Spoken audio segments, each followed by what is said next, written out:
Hi, I'm Judi Vitale from readthestars.com, and I'm here to talk to you about Mercury in Cancer.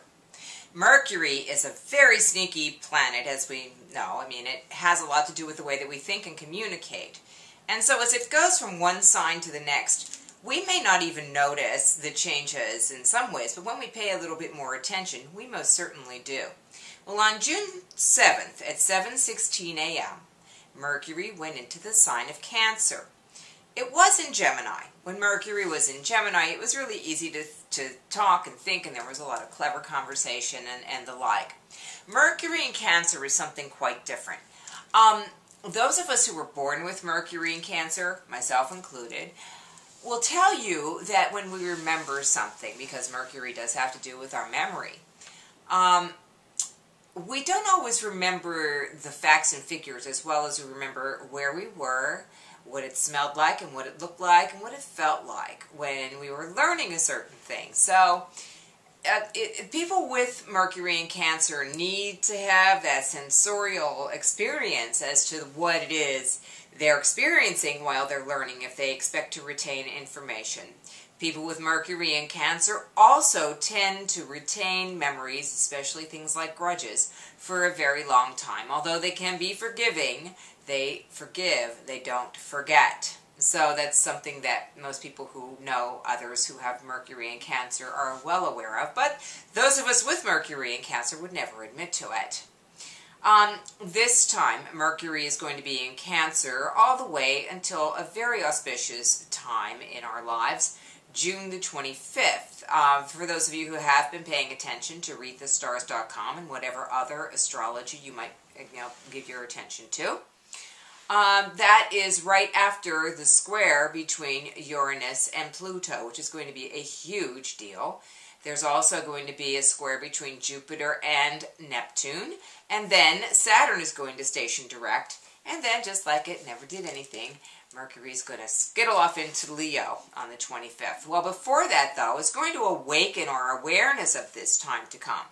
On June the 11th, the same day that Jupiter goes into Gemini, we have another video and article up about that, Mercury is going to make a square to Uranus and a square to Pluto.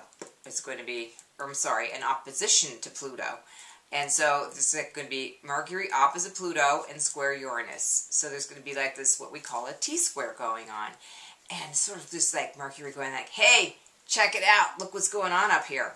And so, it may bring our awareness on June the 11th as to things that might happen at the end of the month. Oh, something might be announced that they're going to say, well, the decision will be made at the end of the month. Or there may be a rumbling in the earth somewhere, and then at the end of the month we find out what that rumbling is all about and just how big it's going to be. The first connection it also made was Mercury made a trine to Neptune on June the 8th. So if you had some kind of great inspiration, it's worth investigating what that might be and how you might manifest it into something creative and useful. So I will say that as well. Now, I did. Mercury will be in a square to Saturn on just at the solstice. Okay, we're going to have the summer solstice on the 20th of June this year. So Mercury's going to square Saturn. We're going to have a very serious mood. Mercury square Saturn always puts us in a serious mood because it makes us remember all of the structure and the restrictions and the authority that we have to act within the boundaries of in order to get our activities accomplished. So let's look out for that point in time as a moment when we need to be very focused in our activities. Okay. On the 21st of June, Mercury will make a nice little sextile to Mars and allow us to be pretty active and work very hard at what we're doing.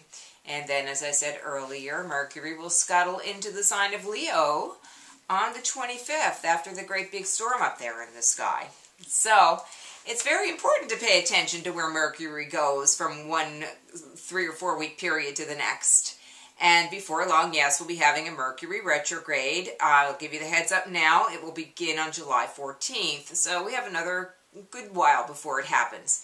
But between now and then, I want you to try to move forward so that when Mercury moves backward, you won't be stuck going like, oh, if only I'd had this done before Mercury went retrograde. And we'll be talking about that too. So I hope that you will continue to watch Read the Stars for your daily, weekly, and monthly horoscopes, all the fun articles that we're putting up there. Hey, and if you really want to have me come and talk to a bunch of you together at a corporate gathering, campuses, anywhere, baby showers, you can click on speaker and find out how to get me to come and speak for you. And you can also get a private video reading, 5 to 7 minutes with Judi, just you and me talking. Well, I talk to you basically.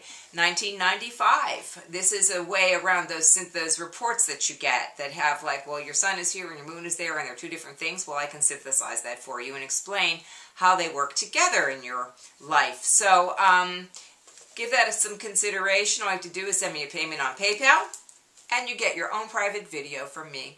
Anyway, I hope that you have a great Mercury in Cancer time and that you feel and think at the same time so that everything that is meaningful to you reaches into your heart. Thanks so much.